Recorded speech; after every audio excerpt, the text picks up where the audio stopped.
Right breaking చూస్తున్నాం. AP Palnadu జిల్లాలో తులసి travels bus బోల్తా పడింది. ఈ ప్రమాదంలో మహిళ మృతి చెందగా మరొక ముగ్గురికి తీవ్ర గాయాలయ్యాయి.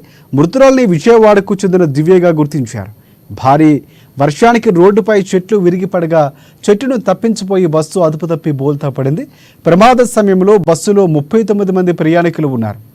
బస్సు కర్ణాటక నుంచి యానాం వెళ్తూ ఉండగా ఈ ఘటన జరిగింది. నరసరావుపేట మండలం పెట్లూరి వారి పాలెంలో ఈ ఘటన చోటు చేసుకుంది.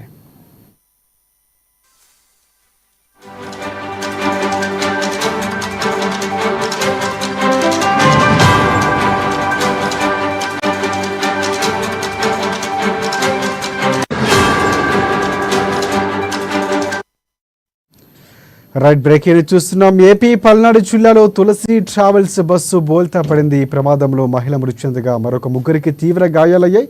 మృతురాల్ని విజయవాడకు చెందిన దివ్యగా గుర్తించారు. భారీ వర్గానికి రోడ్డుపై చెట్లు విరిగిపడగా చెట్టును తప్పించబోయి బస్సు అదుపు తప్పి బోల్తా పడింది. ప్రమాద సమయంలో బస్సులో 39 మంది ప్రయాణికులు ఉన్నారు. బస్సు కర్ణాటక నుంచి యానాం వెళ్తూ ఉండగా ఈ ఘటన జరిగింది. నరసరావుపేట మండలం పెట్లూరి వారి పాలెంలో ఈ ఘటన చోటు చేసుకుంది.